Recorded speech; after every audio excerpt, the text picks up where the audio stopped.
But of course, this coming weekend, though, we have the big card. You know, the one where it's 7 main events. The last crescendo. I'm going to enjoy this card. I'm going to the last work shift. Yeah, where people want y'all packing a lunch for Saturday or y'all ordering.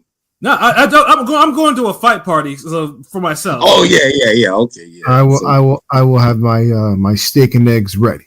This is a steak and eggs. They're starting at like 11 in the morning. So 10:30 Eastern. 10:30. There we go.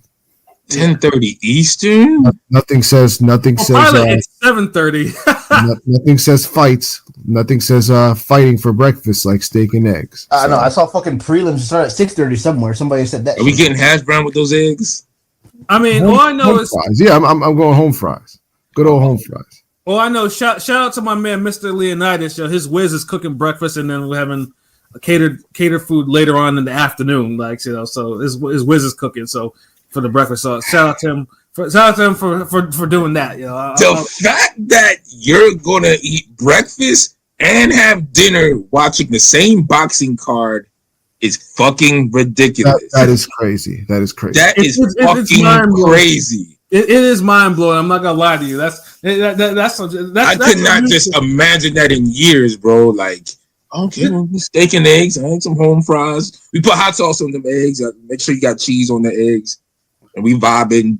Welch's grape, and then you get hungry 3 o'clock. and I've sat through some long cards, but I think this is the first one. Bro, you're sitting through a card long enough to eat breakfast, lunch, and dinner at. What is going on?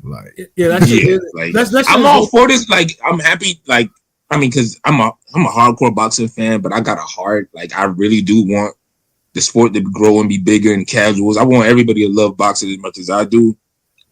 But goddamn, you gotta admit, man, this is a lot to ask. And just don't give us a garbage ass halftime performance, and on top of it, don't give us some artists we don't give a fuck. I mean, so far, and keep the card moving. Like, none of this 30 minutes in between fights shit.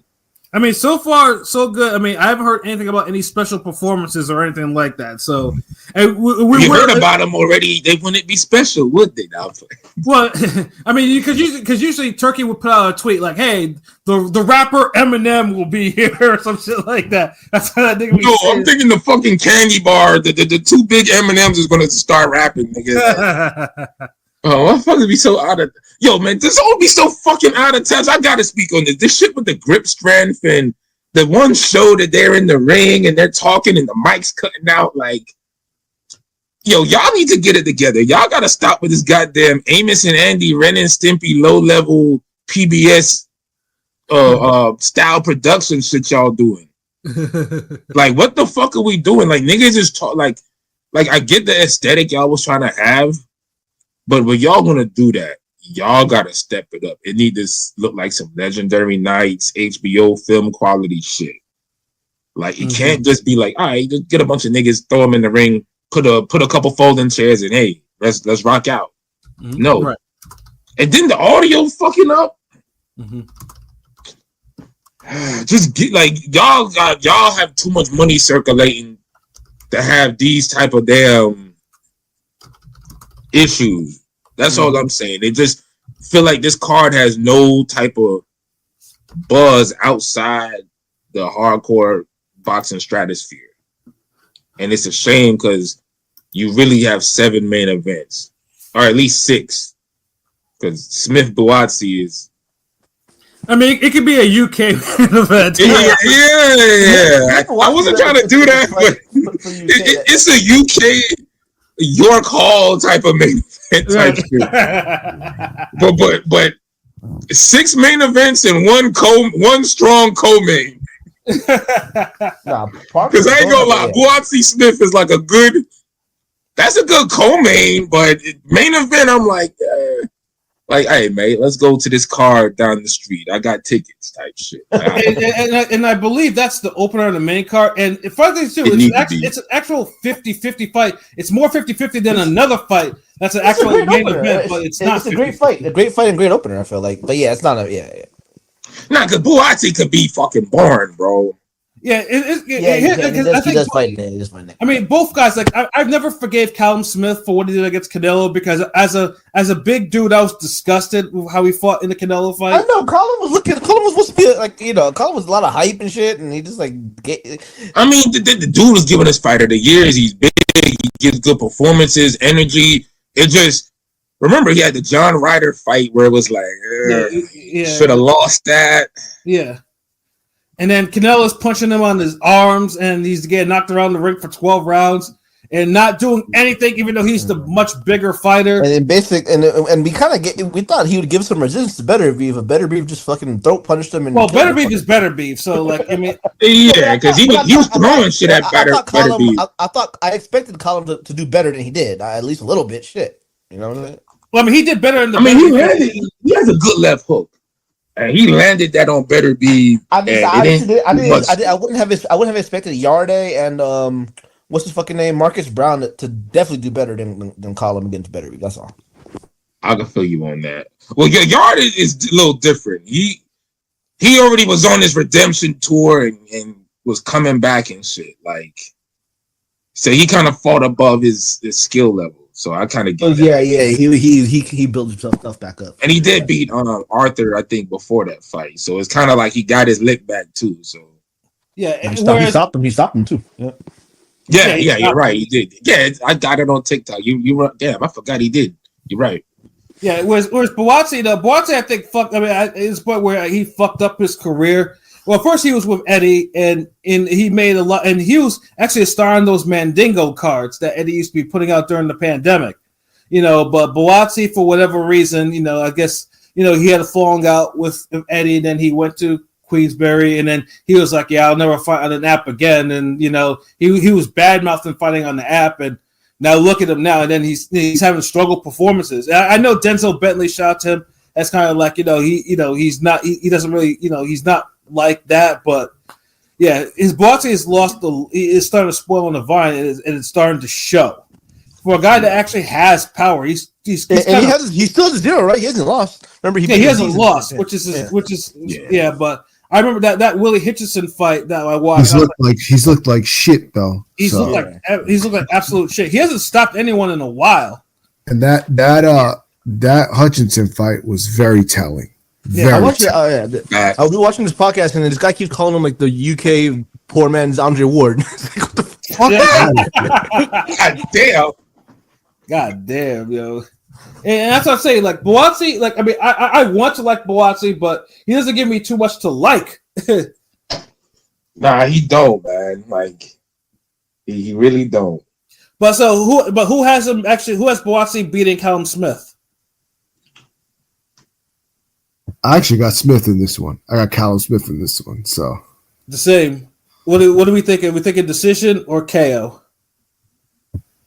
I think he survived, but a late stoppage would not surprise me either. Because fucking Buatsi ran out of steam like at least 3 times in that Hutchinson fight. He did. So yeah, but Hutchinson brings. Oh wait, never mind. Hold on, wait with Hutchinson. That's that white dude, right? Yeah, that was on the supercard. I thought it was supercard. It was one of those rock. Yeah, it was him. Yeah. Bro tailed off like 3 different times. Like Hutchinson was putting all types of hands towards the end, right? PE. I remember yeah. Because Hutchinson's stamina ain't the best either, though. That's what makes it worse. yeah. Because I was trying to remember, then I started remembering the fight. I'm like, yeah, like, but one thing is Hutchinson brings intensity though.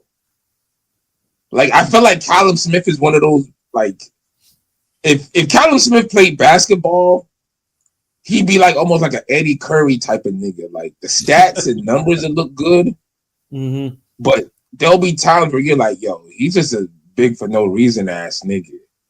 Yeah, and the fun things too is when like sometimes he'll just be there.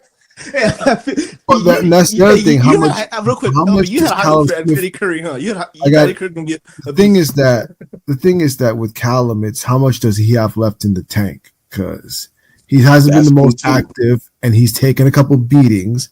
So like, yeah, which Callum are we getting? How much does he have left? Yeah, I feel like he could just end up just being in. Because honestly, this fight got potential to be a snoozer too. Yeah. Like, it's not like Callum Smith sets the world on fire with a good pace. He can, but you don't always get that from him.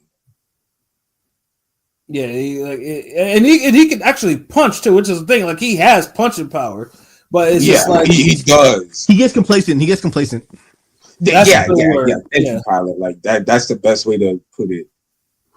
I know he was about to. I know I couldn't really hear what you were saying with the Eddie Curry. I don't. But he's my go-to. What I'm saying is, because I'm a Bulls fan, so like I remember that draft. Tyson Chandler and Eddie Curry were supposed to be the next big men, the next beasts. Exactly, right? Yeah. And one turned out to be a fat slob.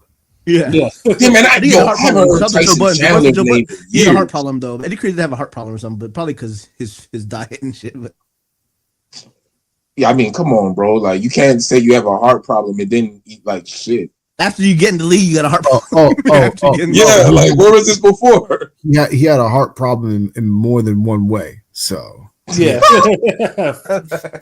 But man, was that my fucking team in NBA Live 2000? Jeez. Yeah, but I think I'm gonna go with Callum. Just by a smidgen. I'll go with decision. Callum decision.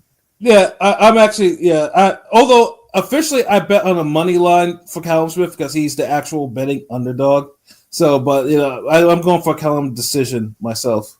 And y'all got more faith than I do, man. This is one of those I wouldn't even bet fights, but if I did, it would be Buatsi on this one. I could see it too. By what?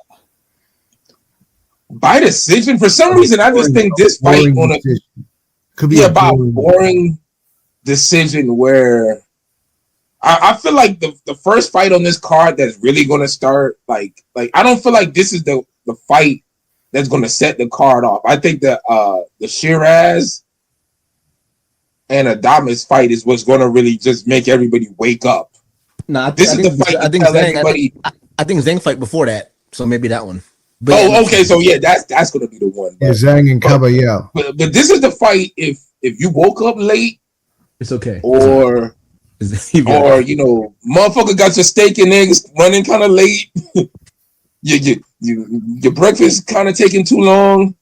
This is the perfect fight for the opener. Like, if you miss a couple rounds, you're not missing much. Right.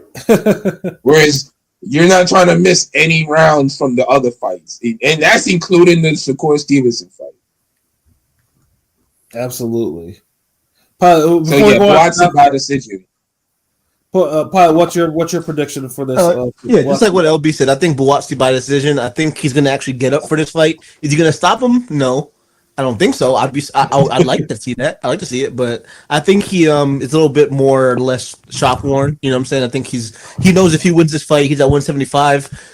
He could probably maybe fight Benavidez after this, just because I think there's we'll talk about it later. It could be a trilogy. I don't know. I'm just saying I think he knows he's in with in the turkey bag, so he's going to be up for this, and I think he'll win a comfortable decision. Or he can fight Beterbiev Look, if he gets a KO, he might be next in line. So, but he knows he's like. But remember, he got to act like it if he KO dude. Yeah, because light heavyweight's really thin right now. I mean, really, other than the top two, other than the main event we'll talk about later, besides Benavidez and I guess Morel, ain't nobody really there. You know what I'm saying? It's too destructive to be a stacked division. As soon as you get into the top 5 or maybe the top 7. Mm-hmm. You start getting tough ass fights with monsters who can punch and fucking take your lights out. So it's like I said before, like when you get one of those fights, you're not gonna be taking 2 and 3 of those fights back to back, or you're lucky if you get 2 of them in a year. Like Beterbiev had Callum Smith and fucking Bivol in the same year, bro. That's not an easy task. Yeah, because I mentioned before, 175. Is like pound for pound has real punchers in that division, like serious punchers. Like, and then it's the only division where I understand why some of these guys fight one fight a year, because their one fight be brutal as fuck, and they gotta kind of recover from that shit. It's the nature of the division. Like if a light heavyweight fights 3 fights in a year, then he's motivated or he's on something. Like or he's a prospect. Yeah. But yeah. So I think Buatsi should win the fight. I think he's got enough boxing skills where he's a big enough guy. I mean, could Colin Smith maybe catch him or something? He's a bit. Maybe, yeah, easily he can. Maybe British. Maybe British chin will be activated one way or another. But no, I think Buatsi should win a comfy decision. And that British work rate. But for our degenerate gambling niggas, so basically the odds for this fight are for money line Buatsi minus 215, Callum Smith plus 164, method of victory Buatsi points decision plus 110, Buatsi KO plus 330, draw 1500, Smith points decision plus 330, and Callum Smith KO plus 470. So like, there's actually some pretty good odds on that. Like, God damn. Yeah, like that fight just got too many possibilities, man. Right. Like, so I don't know. I would honestly only keep that fight in maybe one parlay. I want to have 3 or 4 parlays with this fight. Yeah, that's why I would pick the money line, and if I create another, I'm going to create more parlays. But I might, I might put a draw in the parlay because that's also a possible. That's definitely possible. You're right. Like, yeah, that honestly might be a good money line single. Yeah, straight up. You know what I'm saying? Because I'm just that and a couple parlays with niggas with fights going the distance or going under the distance. Right. Yeah, because it's gonna this fight can probably might piss off some people depending on how it turns out. Like both games. But I'm glad it's the first fight though. Like get the fucking mysterious, unpredictable fights out the fucking way. Like, like give us the easy to follow narratives for the rest of the night. But I will say it still is a great capitalized, great opener. It's still a really dope fucking opener. Yeah. No, don't get me wrong. Like I said, bro, it would be a strong co-main anywhere else, and it'd be a solid UK main event. But as an opener, it's a great fucking opener, of course. Maybe 15 people might only see it, but great opener. Wait, time out real quick. I didn't mention before. What time is it supposed to actually start? Nigga, come on, bro. Come on. Nigga, like, yo, I ain't gonna lie, bro. 7:30 a.m.? 7:30? I said this. I even said 10:30 Eastern time, 7:30 your time. I really said this. He even mentioned, like, he's like, in like 7:30 pilot. Because he was even saying to me on some, like, well, you think that's bad, pilot time, like. Holy fuck, 7:30. What the fuck?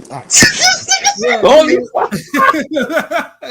I ain't gonna lie. This nigga pilot swinging home runs, man. We gonna have to go live again because nigga, you're like unintentional comedy tonight, nigga. This nigga said you had 2 scroll ups within an hour, bro. Like, hold on, hey, salute Kang Sung. What it do? My bad. Like we've been spitting, so I ain't really see what's happening. We chilling, God.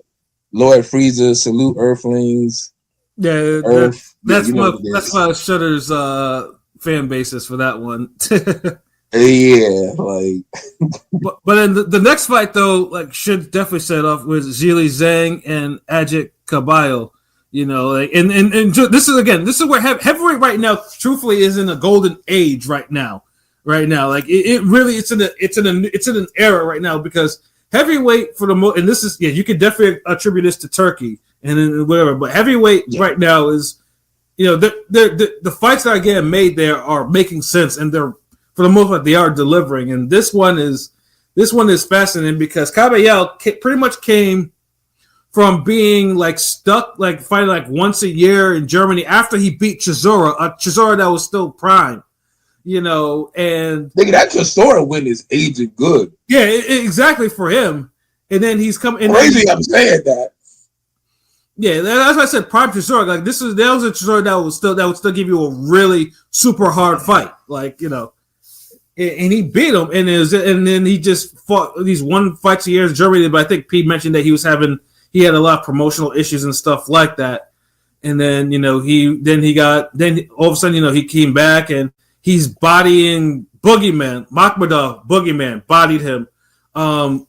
What's his name? Frank Sanchez. Sanchez. Boogeyman, bodied him. Damn, I forgot about Frank Sanchez. Although a lot of niggas got bodied. Yeah. Although I do wonder how much of that was him coming off an injury, because that knee was just he could not move on that thing. But it is what it is. It better be had a knee injury too. If Frank Sanchez would have been putting motherfuckers out and stopped boring the fuck out of us, maybe he would have had to take that fight. And like I said, and funny thing is too is like, it wasn't like Frank Sanchez, like he was coming off the Junior 5 fight. And he knocked dude out on that one. I think it was like less than like 4 months before that. So, he wasn't even looking good at that fight. Yeah, Fa was actually looking fake ass King P nigga was putting heads on him. That's truth too. But I have a whole new respect for Caballero. Like, goddamn, like bodying two boogeyman like convincingly, like shit. And then, Zhili Zhang, obviously, dude took Joy versus Zero. He was the first person to crack the juggernaut, and this was after the Hrgovic fight, which, obviously people think, he should have won. Gladiator finally showed up on the series. Yeah. Play for y'all X-Men niggas. And then, of course, the Joseph Parker fight, which was a hard fight. He gave Parker a hard fight, but, like I said, his conditioning was the reason why he lost that fight. Like, his condition was so bad, you knocked Parker down twice, and you probably could have done more, but you simply didn't have the energy to do it and let Parker outwork you. But he redeemed himself by pretty much, I would say, knocking out Deontay Wilder in 5 rounds. And it was not the greatest of fight, but once he countered Deontay's right hand with that right hook, and then of course he bodied him with another right hand. It was highlight reel all over. So so pretty much now we're in the fight because Zhang is already over 40 years old. Like, it's like, but he's still going strong. But it's just like, do we see him knocking out Caballero, which he's clearly capable of doing because Zhang has stones for a fist, or does Caballero kind of like, because Caballero, again, he's a heavyweight that goes to the body. He knows how to go to the body. See if that youth can help him or somebody, because Zhang. Yeah, I'll be honest with you. I think Caballero gets body. I think Zhang bodies him early. And honestly, I think the same way too. Like, and I've grown to respect Caballero, but Zhang's power is the thing is, the thing is with Caballero is a guy that needs to like get volume, and so like to get you out of there, and so he's gonna work. And the thing is that kind of plays right into Zhang, because you're gonna have to walk right. You're gonna walk right into the fire. You're gonna punch yourself right into the fire, and he's not exactly the most feeble, the most like defensively sound guy. Caballero is there to be hit. Yeah. So there's this thing I just sent y'all in the group chat. Somebody sent me this a few months ago, but basically Caballero got a gift against this random dude back in 2023, where this dude was beating the shit out of him. Like, this dude should have stopped him, but the ref saved him. He was fucking on the ropes being fucked up. So I think Zhang is gonna get him. I think Zhang gonna get him. Yeah, I think so too. Like, because Zhang Zhang is dangerous all throughout the 12 rounds, but he's really dangerous in the first half of the fight. That's but the thing is, if you can get past Zhang in the 6th, like if you can get past the 7th round with Zhang, you might be all right. You might be good. You might. Maybe. Yeah, because the problem with Zhang, and this is a problem with not the Hrgovic fight per se, because he actually, I think, was in shape for that fight, but for the draw with Forrest and then for the Parker fight, his conditioning was so bad that at this point, I see Zhang as a 5-round fighter, but good luck getting past. He did drop Parker late. He did. That was surprising me. He dropped Parker. He did. Even though he could, but then he couldn't follow up because you can see there were times where dude would just stand. You can see him breathing fucking heavy because he wouldn't follow up because he didn't have the stamina to do so. So he can have his moments late, but like he can't put together. I thought he beat Parker. I ain't gonna lie. I thought he beat Parker really, but nah. Wait. Hold on. Because I'm looking at the little video you sent. You thought Zhang beat Parker? I thought it was close enough where he dropped him twice and stuff. Yeah, I don't know about all that. Yeah. No. God damn! Hold on, and you seen that fight with Woodley with your guy and the other dude, right? Let me rephrase it. I can see Parker winning, but I thought Zhang did enough to where he might have got the win. But I could see. Nigga, you ain't even say a draw. You said full blown fucking win. With 2 knockdowns, that's not maybe. But either way, all right, like you got homework, nigga. Watch fucking Cloud versus damn that Gabrielle nigga. Campillo. Yeah, Campillo. Yeah. Yeah, nah, that ain't it. What the fuck? Yeah, I ain't gonna lie. Like, dude is beating the shit out of Caballero, but like he like I said, he's resilient, but his recovery is good because now he's putting hands back on this guy, got him on the ropes, and he's still hurt. But yeah, I ain't gonna lie, bro. Like I'm still picking him to win to beat Zhang. Cause this dude, like Caballero, like I've been picking against him, and he knows how to deal with bigger guys, bigger punchers. He stays on you, and I don't think he's a pure volume. Like he hits hard. He does. Like when I think pure volume, I'm thinking of a guy who's like average power, or he may be like a 6 out of 1 through 10. He's got pop. I'm just saying, I don't think he's a one-punch guy. I think he needs to get volume in to really, really get the most out of it. But I just like I said, I mean, that's how he's been beating dudes. Yeah, but that against a guy like Zhang, you're playing with fire right there, and that's the problem. And all right, let me ask you this thing. Go ahead. What would you want? Okay, say you're privy to this nigga corner, or whatever. You're somebody that you got his ear, and he asked you, and this is based off Caball's capabilities, and he asked your opinion on the fight. How would you approach it if you had Caballero?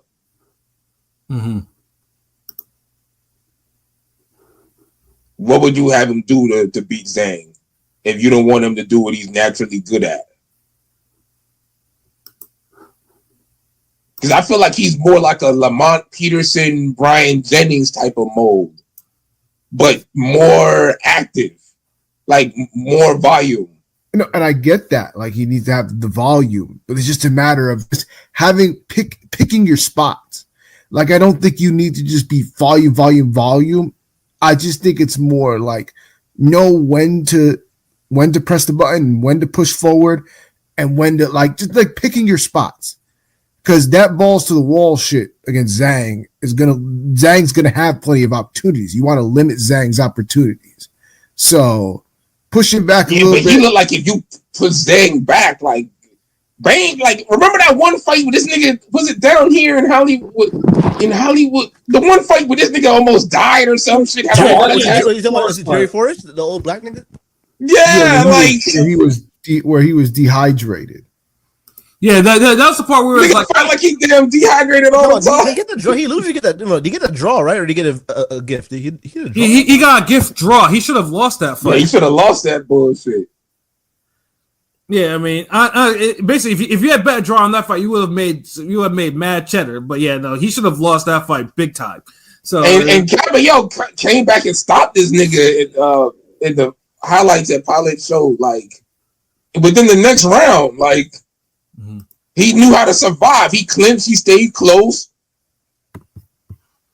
Yeah, so he's not the most defensive guy, but he has defense. Like he has the mechanics. Like he's not. This ain't no fucking David Lemieux going against fucking Zhang. Facts though, but it's just gonna be interesting to see if Caballero if he can actually take Zhang's punch because because Zhang is getting to the point where now it's like every fight that Zhang kind of like no one has really been able to take Zhang's punches really well. You know, like they win, but they win hard. Like it's not. There's no easy. One thing Caballero has going for him that I see where King P is saying with the strategy, just be more strategic with your volume. Mm-hmm. Try to be an explosive outburst. Mm-hmm. But the thing is with that, I feel like it could be timed with a guy. If you're not truly a real like explosive fighter, trying to fight explosively, unless you train to be that, could fuck you up because it's timeable. It's more timeable than say a guy like Andre Berto being explosive. Right. Caballero don't have the muscle twitch fibers, and he's just not an explosive guy like that. So Look, like sometimes it's hard to call fight because I just don't see a guy like Caballero getting on his bike at any time. He doesn't even look like he knows what a bike looks like. Don't even know what he doesn't need to. The thing is, he doesn't need to get on his bike. Like he's what like with Zhang is like the boxer. The gun in the room theory. Like you got to take it. You got to look at him like that because he's not the most versatile puncher. Like. It's better to come at Zhang and push him backwards, make him try to struggle, get a shot off, than just being upright with him and having him lead or fight right behind you. Mm-hmm. Yeah, I will say that his boxing skills, Zhang, he got skills. You know, it's a big ass fucking kind of clumsy, but he got skills. You know, he has skills, and like that's the thing. Like for example, even I said we'll go to the body. Even the problem with going, if he tries to go to the body, Caballero gonna leave himself wide open for a counter right hook. Wide open. That counter right hook's gonna find its mark. But that's the way he fights to the body. He's pressured and he's staying right in there. And Caballero's 6'2". Yeah, 6'2", 6'3". Like he's he's not a small he just fight big motherfuckers. But this nigga Zhang is 6'9". It's gonna be you're gonna see a big. Zhang is 6'7". He's 6'7", yeah. Yeah, 6'9". Like motherfucking stop. Like I still want to see him. I want to see a picture with him versus Yao Ming. I find it kind of weird. I don't. There's no picture of them together. So it's I feel like he's gonna be like. He's going to be, Caballero's going to be on Zhang's chest, pause, and whipping those shots. Zhang needs timing and space to punch. He needs space. Yeah. He's not like a Jermell Charlo who could counter you with anything. And I would know, my apologies, both Charlos could do this.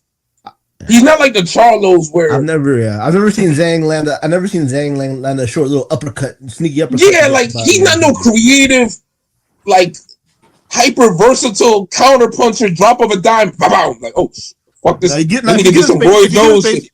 give space for that straight left, he'll get you. If you give him space for the straight left or the right hook, he'll land that.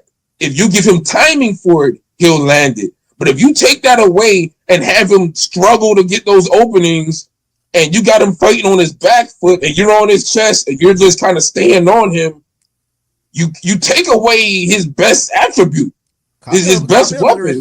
Caballero better stay in his chest as much as he can for 5-6 rounds. Because if thank you. Huh? I'm thinking Caballero. I think Caballero could stop him.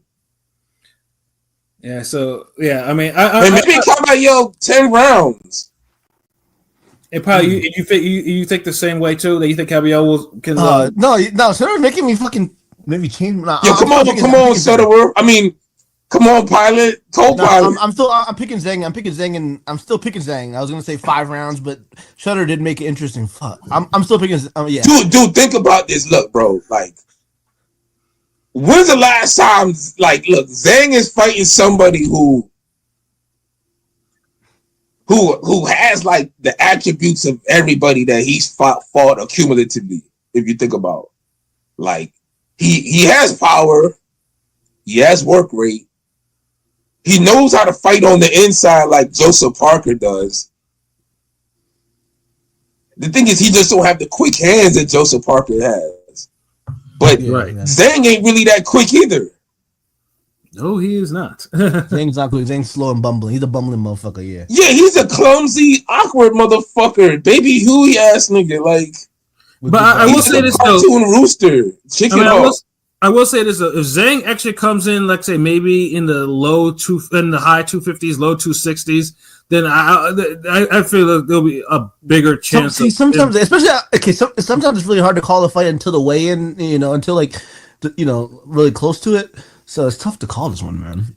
Yeah, the thing is though, Zhang fights at a high weight, but like I said, it's to his detriment sometimes. Yeah, it makes it work because he's that slow ass fucking heavyweight. When you fighting goddamn niggas like Wilder, who's practicing Michael Jackson spin moves and shit, like that slow plotting shit works. Yeah, that slow plotting shit works when you're fighting a nigga who's even more bigger and slower and more plotting than you and Joe Joyce. Mm-hmm.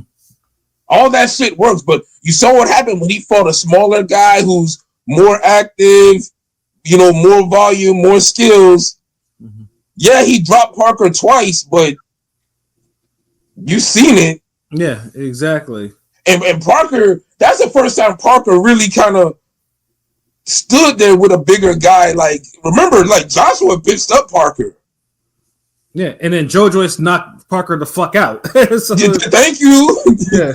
And Dylan White's a big motherfucker too. And you seen it's like he couldn't really do that until at the end. Right. So it's like that Caballero seems like he don't have no fear of these big motherfuckers. As he shouldn't. So it's like so Pilot, man, you'll know it's what, bro. Yeah, I'm glad I'm not a gambling man, but for this whole card and this fight especially. But I'm still gonna pick. I'm picking Zhang in 7. Fuck it, still. I know, but even though Zhang in 7, I'll take everything back if Zhang. I just feel like Caballero. If Caballero loses, he just fights a bad fight. No, you explained it. Yeah, if he's in his chest and you don't give him enough space until Zhang gets tired, then Caballero could definitely win that and maybe stop him. Yeah, no, you made a great. Yeah, because Zhang doesn't have the mobility. He's not gonna create the counter openings like that. He's not gonna fucking pivot and do some slick shit. He's really waiting for you to tire out or fuck up or not put your hands back to your face as quick or. Yeah, exactly. I know. He really beats your ass on obvious shit. He's a good boxer, but he is 6'9". It's because he's tall. He can move. You got what you mean. And then just let me get the odds off. So I know for the money line though, Zhang is the underdog at plus 124. Caballero is minus 158. So they even fucking say I thought Zhang was the favorite. Wow. Yeah. So for method of victory, so a Zhang decision is plus 600. Zhang KO is plus 195. Draws 1500. Caballero points decision is plus 220, and Caballero KO is plus 200, which I'm actually surprised. That's the shocking one to me. Yo, they low key the way those odds are set up. They low key see the fight exactly how I see it. Like, think about it. There's no way you will fucking have those odds if you didn't see the fight like how I see it.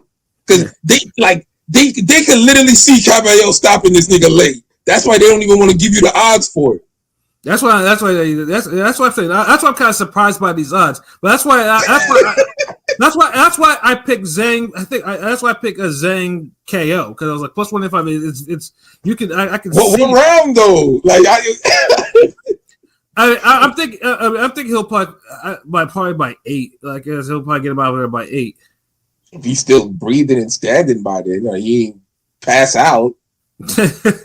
Hey, But it's a crazy. Like so, that's what I'm saying. Like the odds on this fight were kind of crazy. Man. I was like, God damn, and that's why they see it, bro. Trust me, they see it. Yeah, and that's why I think I picked the KO just for the first parlay that I made. But yeah, no, this fight, like I said, this fight will probably be the jump off for this card. Well, it's the expected jump off, and then the next fight is probably the most. I mean, I'd say it's the next to the opener is the most difficult to actually kind of predict. Of course, I'm talking about Virgil Ortiz, and Israel Madrimov. Like, wait, that's the third fight. Yeah, this is literally the toughest fight for me. Nigga, like this is literally the main event. Like I care about this fight more than any fight on the card. Like this is the fucking fight. Yeah, no, this one is this shit is crazy because I mean the first fights have interim belts on the line. Boise Smith, interim light heavyweight, WBO. Zhang Caballero has a WBC interim heavyweight fight, championship fight, and then Ortiz is WBC interim super welterweight. And like they want to make sure some belts are on this, even if they're interims. But yeah, the Ortiz and Madrimov is, I think, out of all the fights, it's the one that's generated the most conversation because it's literally because Ortiz's last fight he was in the fight of the year, a hard fight of the year. Yo. You know, you and it's just 154 that, you know, 154 is just fucking 154. Yeah, 154 is one of those magnificent divisions. Like, you know, like niggas you can't hide from that, you know. And anytime there's a good fight at 154, you can put it in anywhere. Honestly, it's the American fights that are really kind of creating the interest in this card. Even though it's a great card. You know what I'm saying? And, you know, with Ortiz and Bohacek, you know, I mean, that was a war. I mean, most people think, Ortiz, you know, most people thought Ortiz got a gift. I didn't, you know, like, because Ortiz, he boxed the last 3 rounds to actually secure the win after getting knocked down twice. And it was I thought he won too. I wasn't seeing that robbery. Most people must be AKA pilot or some shit. No, okay. My boy Virgil was showing nice boxing skills, outward skills. I just thought, yeah. Well, he was showing them after he was getting hit too much because Bohacek was like after he got dropped and ended up not getting his first knockout ever. Yeah, well, I will say so. If Bohacek had knocked him down one more time, then you were talking about Bohacek should have won the fight. Like, yeah. I can see it in because, but I mean. You can't be dropping niggas and they still put hands on you in the same round, like right. And then you letting them outbox you at the same time, like for 3 rounds straight, like yeah. That's the thing. Like that's where Bohacek didn't switch it. Bohacek wanted the war, and Ortiz had the box because he was getting hit with too much shit. You know, but that's when your opponent won a box after he stopped warring with you. That's when you keep warring and you make this nigga war. You don't just let him box you. What the fuck? Yeah. Cloddy Kodo ass nigga. And then we have Madrimov, who gave Terrence Crawford the hardest fight of his career so far. You know, and like I said, though, you know, Madrimov. Before that, Madrimov didn't get a lot of respect for what he was and what he could do.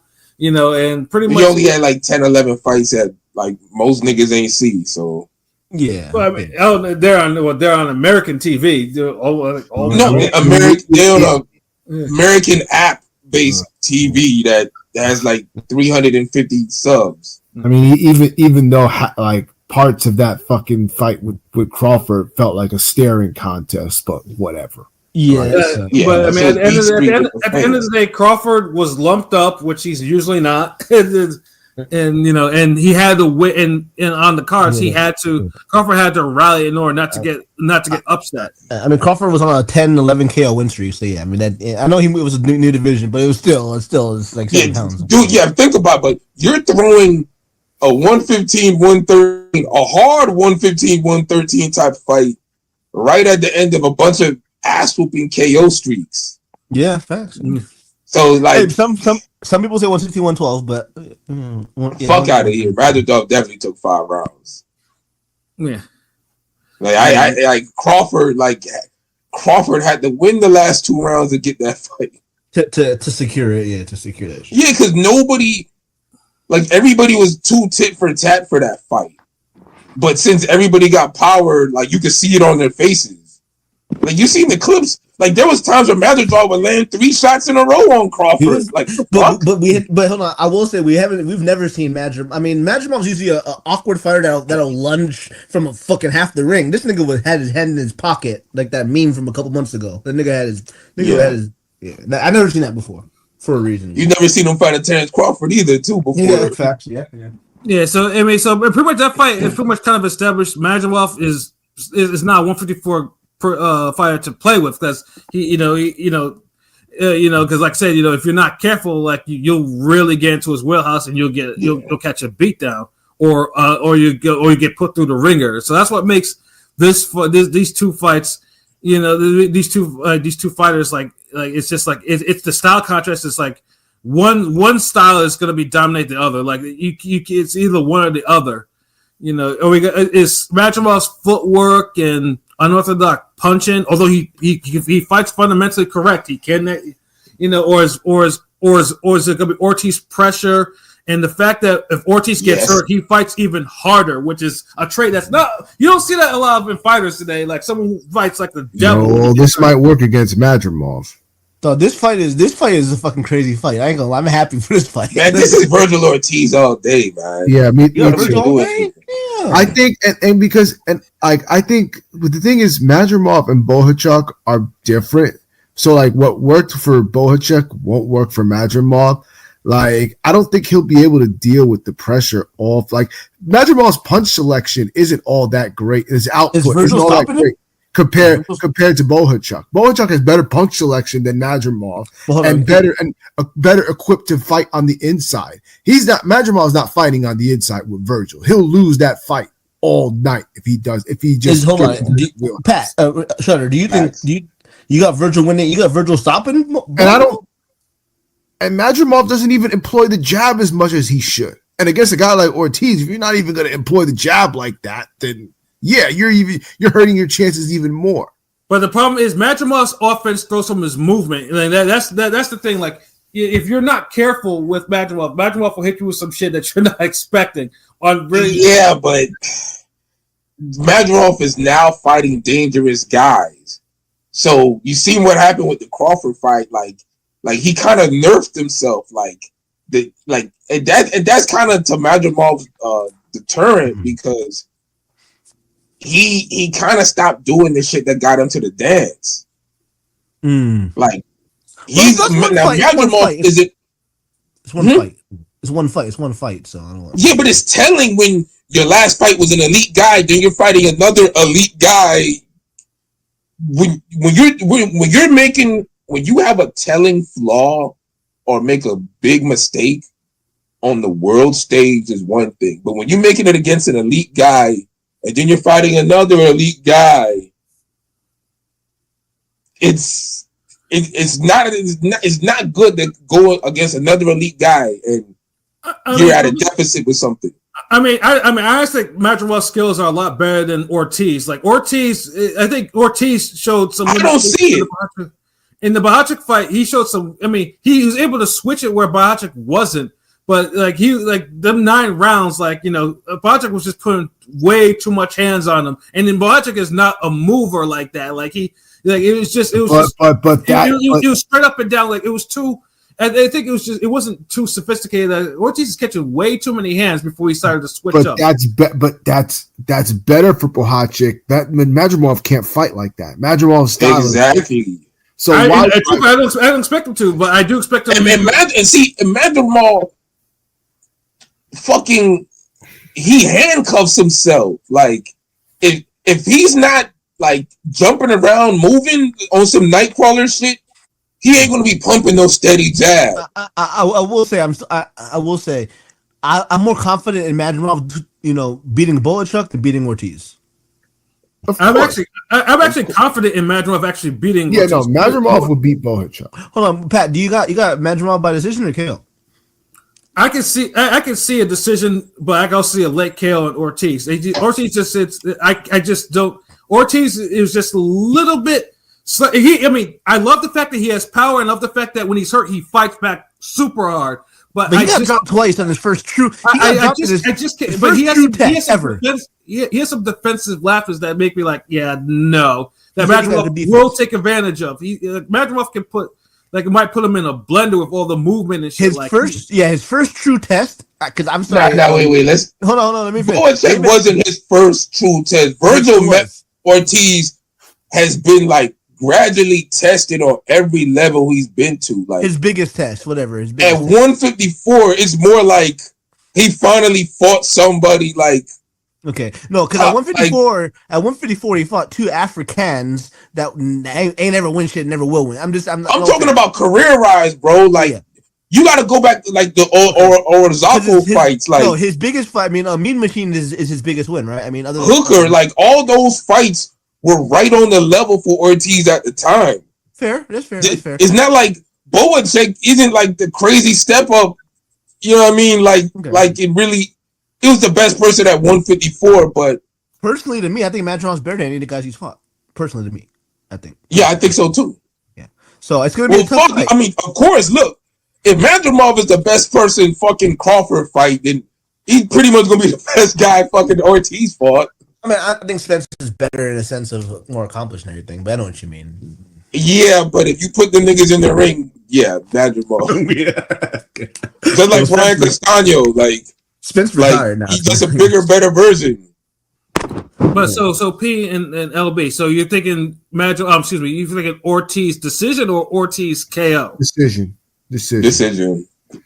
Like Ortiz can get a KO, but Madrimov is tough, and he really is explosive.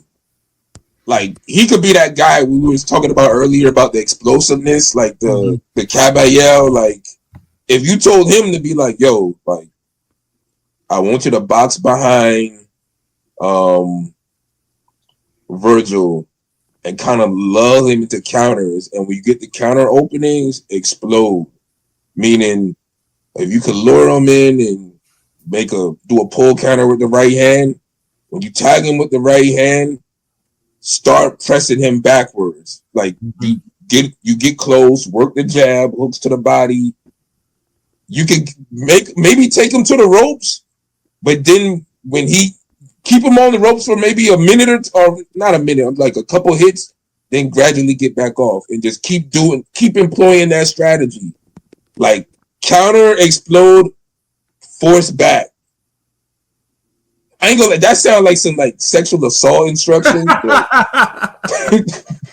But like but think about it like in the boxing sense, like because Virgil Ortiz is a better boxer, I feel like he employs better boxing for what he's trying to do. Get him to fucking. I can agree with that. Yeah. Oh, okay. Yeah. Okay. So he get Ortiz to be jabbing with him. You know, Ortiz got the better jab, so he's jab enough with him to get Ortiz more confident. Soon as Ortiz, catch him with one of those hooks. Mm-hmm. The shock is when you take advantage of it. That split second, that's when you push Ortiz back, and that's when you get your hustle Sean Porter punches, your Tim Bradley combinations, them scrappy shots. But Madrimov was a better puncher than them, so he could really get the best out of those moments. So I feel like if he have a strategy like that, he could beat Ortiz. But if he don't, yeah, he probably gets washed. So the odds for this fight are, I think, a lot closer. For the money line, odds are closer. Ortiz is minus 124. Madrimov is minus 102. So like it'll probably be closer when it gets to the fight. Then method of victory got Ortiz points decision plus 175, Ortiz KO plus 360, draw 1500, Madrimov points decision plus 230, and Madrimov KO plus 330. So like I said, I'd say like the odds. I mean, you might find some value in the decisions, but yeah, I mean, if it ends in a KO, it'll be a huge KO, and it would be a huge win for either guy. This honestly the toughest. I feel like this is low key like the real main event. Mm-hmm. Like it's the toughest, hardest fight because I feel like all the other fights have too many easy narrative. It's like that one, appetizer. Get some cheese sticks, some wings. You know what I'm saying? It's that one appetizer that's just the best. It's like the sampler. Like okay, yeah. you got the wings, the chicken tenders, the mozzarella, like everything. Wings, but yeah. This is the fire ass wings. You're like, God damn, these wings is good as fuck. Yeah, like I feel like this is the fight you gonna remember out. Like this is the fight niggas gonna really be talking about. Like, unless everybody do some crazy shit in their fights, but yeah. So what is it's 2 against 2 on this one? Yeah, that's what it looks like. Damn, y'all really let me be alone in the second fight. Wow, okay, but keep it going. But the next fight too is the first legit world title fight with Carlos Adames, the WBC middleweight champion, facing Hamza Shiraz. Oh my God, it's gonna be a struggle fight. Wait, what? This fight is dope. What you talking about? No, tell me, nigga, why? No, because it's gonna be one of those. It's so bad, it's good. Like Adames has put up a clunker after clunker after. He's been boring. He's been fucking boring. No, he's not even boring. It's been mid. He's been mid. Yeah, he hasn't been boring. He's just been mid. Mm-hmm. Because his fights haven't been boring. Like they've been decent. Ever since he stopped that one guy that went distance with Jamal and what's his name? The fucking Mexican that Munguia stopped early, but Jamal couldn't, and and then Adames blasted him out. Really. He blasted him out. Really, I know who you're talking about. The fucking the J-Rock Montiel. The J-Rock fight was struggle. The Shea fight was struggle. He got bailed out on that fucking J-Rock fight. He did. Yeah, he definitely got he was going life and death with J-Rock, who isn't the biggest puncher and who doesn't have the best chin. And he was it was too much ebb and flow for that fight for him. Nah, bro. I mean, that was a fight that should have been ran back. I mean, same thing with the Derevyanchenko. What guy is it? Derevyanchenko. I don't know why I can't pronounce that. So, and then it's the same thing. And then the Gashaw fight, I washed my hands of Adames after that fight because I was like, come on, what the fuck? I went with both of them. I feel like Gashaw should have won that. That was close. The scores sure didn't say so. The scores they made it. Yeah, the scores were like, nah, bro. We're not having no Terrell Gashaw as middleweight champion. Fuck that. Yeah, they made sure because I felt he kind of took that. It was a close fight. It wasn't a bad fight, because we've seen other Boucher fights, but yeah. But I mean, I said it before. I have not been a believer in Adames since he lost to Patrick Teixeira. That was it is mind-boggling that Teixeira is the only one that can actually beat him. I just don't understand why that's still a thing. So because he's fought enough people on his level where you're like, yeah, they could take it. They don't. Yeah. Whereas Shiraz is coming off beating up and beating down Emma Williams and the 5-on-5 shit. So, and then after he also had the other fight where he took out a guy in one round. So it's he took out a spoiler in one round. So yeah, Shiraz, I think it's definitely Shiraz's time. I mean, I honestly think Shiraz will be a methodic beatdown of Adames. I think Shiraz will actually stop him around 10 or something like that. I truly think this is I think he stops him too. I don't even think it goes that long. I'm thinking 7th round. Yeah. You give him too much credit at 10 rounds. I got Shiraz stopping Adames in 9. I feel like he gonna start cooking around the 3rd, 4th round. I'm thinking he gets Adames out in 6. Cause I feel like the 1-2s and they just gonna start be connecting. They might start connecting early, maybe in the last 30 seconds of the first round. Mm-hmm. But I don't see this fight as a this fight shouldn't be that long to download. Adames is who he is. I will say too. I mean, the only takeaway I have from Shiraz is I know Ammo was rocking them early in their fight for a couple of rounds, so he might be. He could start off slow and he could be caught cold, But that is true. But I think that Ammo's style is a little more. He's a little more herky jerky and awkward than Adames, so I'd expect him to land his shots on Shiraz. Adames is up and down. Straight up and down. He's explosive, and I feel like Ammo's explosive too. He's explosive, but he's gonna be fighting a guy. He's gonna be fighting a guy with heavy hands that's gonna chip at him. That explosiveness gonna go down every round. Shiraz is a big motherfucker, dog. That's the thing. Shiraz is, I don't say the weight bully, but that nigga is 6'3" and filled out. Usually when a nigga's tall for the weight, they're a little thin. He's big for 160. I'm surprised he can still. I remember when I used to spar niggas that were 6'4", 6'3", and 6'2".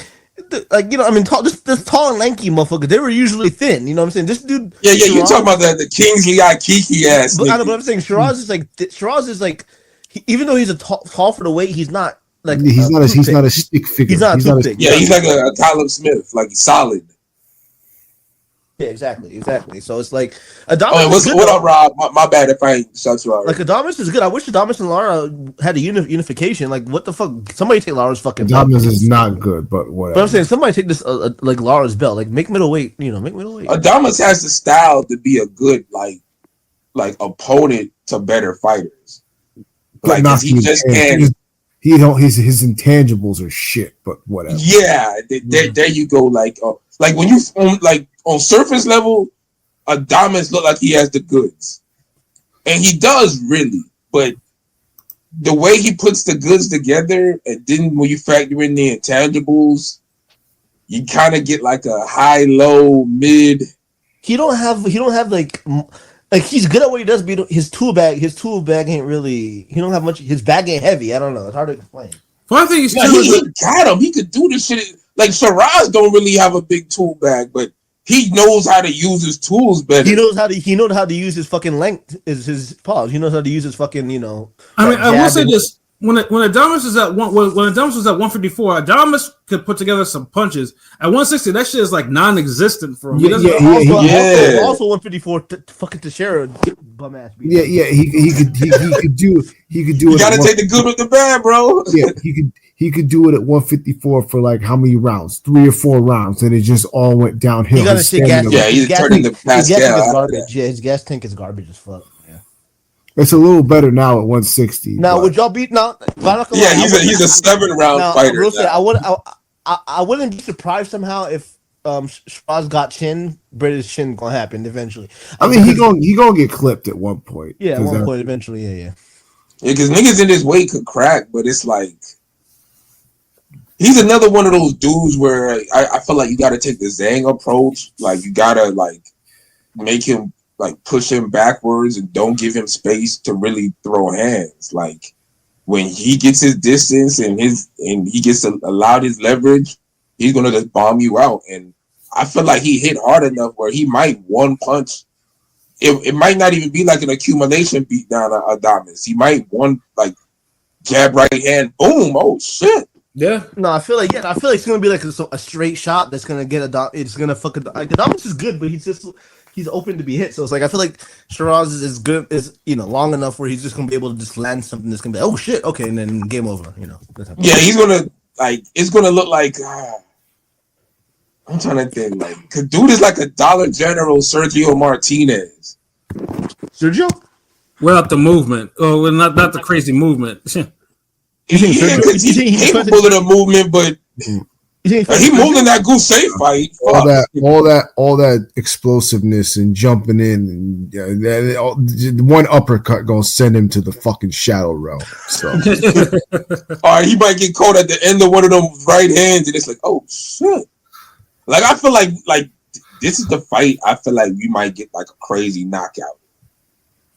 Yeah, like this got the potential for like shit. Could you see the other way though? Could you see maybe what if Adamas lands something? Okay, and then that ends the hype of the Shiraz because Shiraz is the guy. Because remember, low key Turkey is pushing. No, Turkey put a poll out. Who do you want to see Canelo fight? And he threw Shiraz's name in there. With Bud and Benavidez. Shiraz is like one of the ambassadors for one of the guys. He's that, and I'll say this. A Shiraz fight is better than that goddamn Skull fight. I'll give you that. Like a Shiraz fight is better than a fucking Berlanga fight. That's true. Also true. So I'm I be giving this motherfucker a hard time. Pause. Yeah. So I don't even kind of mind him. That's like if I'm doing a ring game poll, or boxing poll, and I could throw one of you guys. Of course, I'm gonna be like, the third name was because he said put that nigga in there on the obviously David Benavidez had the highest, and Canelo. There was somebody else he might have threw in there, but he threw in Shiraz as the fourth name, which is kind of surprising me. So Shiraz does have hype because he's a 6'3", he's been getting knockouts, so it's like Well, we'll see. Yeah, he don't have a hype yet. He needs to knock this motherfucker out. That starts the hype because now he has some buzz. Like he needs to get a Twitter Twitter rounds against somebody that people know. Like people know Adamas. He's been around. Remember, Ammo was a contender like him. Yeah. And this is the fight that really. Oh shit. Yeah, and like I say, the odds pretty much have Shiraz as the favorite minus 290. Adamas is plus 215 as the champion. Adamas points decision plus 650. Adamas KO plus 360. Draw 1500. Points decision for Shiraz is plus 210, and Shiraz KO is plus 120. So Yo, those old men in Vegas, they not playing. They not. they look. They know niggas was waiting for this boxing weekend to come. Mm-hmm. So they said, look, y'all gonna have to be on y'all game. I'm not giving y'all no easy parlays. Like, well, then, y'all gotta have to call it exact rounds and shit. I mean, the next fight, though, obviously, it's a main event fight, especially in the U.S., though. But truthfully, it's not a 50-50 fight on paper. Of course, we're talking about Shakur Stevenson and Floyd Schofield. The less said about this fight, the better. Yeah, I mean, let's put it this way. We all know Schofield got this fight. It's organic in how it got created because it's one of the few Twitter fingers that actually led to somewhere. No, yeah, thank his dad. Hey, come on. I won't lie. Auntie Schofield, he be doing a good job with the promotion. Has no chance against Shakur. Zero chance. Schofield. Nah, he definitely has a chance. Dude is too talented and athletic to have no chance. But the fight is really a 80-20 type of fight. It's the fight, obviously, where it's the most fight where Shakur, the A side should win. But no, Shakur can't just win, bro. Shakur has to fucking show out. He got to be on some ambitious as a rider type shit. Stop him or just like that's not happening. It's Shakur by points.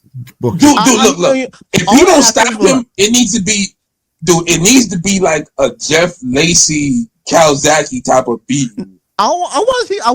Back 2-3 years ago, Shakur. Okay, I'll be like Shakur going to get a fucking. He's going to get a fucking. It's going to be a fucking Floyd on Corrales. This, something like, I don't know. I'm just saying this is like a masterclass KO. But now these days, it's like fuck. All I want to see in this fight, I want to see Shakur. I know he might not get in deep waters. I just want to see his foot in the water. I want to see if at least can a nigga with some athleticism, young. Can I see him? Can I just see Shakur with some adversity? All I want to see. But I think Shakur. I think you'll get that this fight. I don't think you're gonna get it a lot, but you'll see that. I mean, Schofield. I mean, we also happened to Schofield's last fight. Schofield faded and he got hands put on him by someone. Fucking dropped by a Mexican jobber. Yeah. Well, he's not a Mexican jobber. He's actually a good fighter. He's not a jobber at all. He did get dropped, and he also missed the fucking chair when he tried to sit on the chair. Yeah, the chair dropped him too. Yeah, no. When you get knocked down by two different niggas in your fight. Yeah, no. Honestly, this should be a 120, 107, 106 type of situation. Yeah, like I would love to see Shakur stop him, but he ain't gonna stop him. That's just not his thing. Look, Shakur just has to look like he's throwing enough hands where if they want to stop it to save Schofield's career, they'll stop it on some TKO shit. Mm-hmm. He can't just pot shot this kid to death. If you're pot shotting this nigga, you need to pot shot every 15 seconds. I mean, Shakur. I know Shakur. He's kind of boring, whatever. The Yoshino fight was not too long ago. He looked great in that Yoshino fight. That the Japanese dude he fought. Because he's Japanese. Japanese people don't. The Japanese fighters only go one direction, and of course that played right into his hands. Shakur, of course, was going to let his hands go and beat the shot. Yeah. That was comfortable against that, even though that was perfect matchmaking. That was all that was. That was a great matchmaking. Yeah, he needs that type of performance in this fight, or his name is going to be like mud. Because if niggas got to choose between him and Keyshawn fighting Tank or another champion or whatever, they're gonna go for Keyshawn. That name is if Shakur especially a week after your little bro, quote unquote little bro, has niggas are gonna gravitate towards Keyshawn like a lot if Shakur got the stinker. Of course, because they see him the not dude like, and there was a picture going around with Shakur Stevenson and had it showed his knuckles, and niggas like, damn, I see why he can't punch. And I saw Showbiz or whatever. Somebody posted he had his grip is literally of one of a 20-year-old woman, girl or some shit. So it was like, goddamn, his grip. They had a grip test. His own did, and his shit was mad low. Pause. But see, the thing is, gripping and that hand strength ain't the only damn property of fucking punching.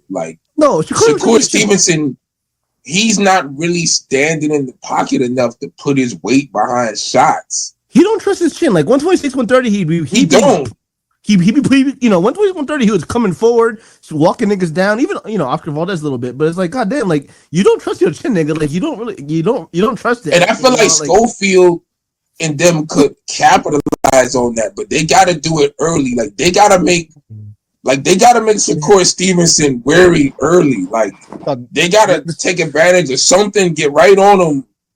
I know I always say about the ankle weights, but I hope they did that type of cutting off the ring. I know they were training.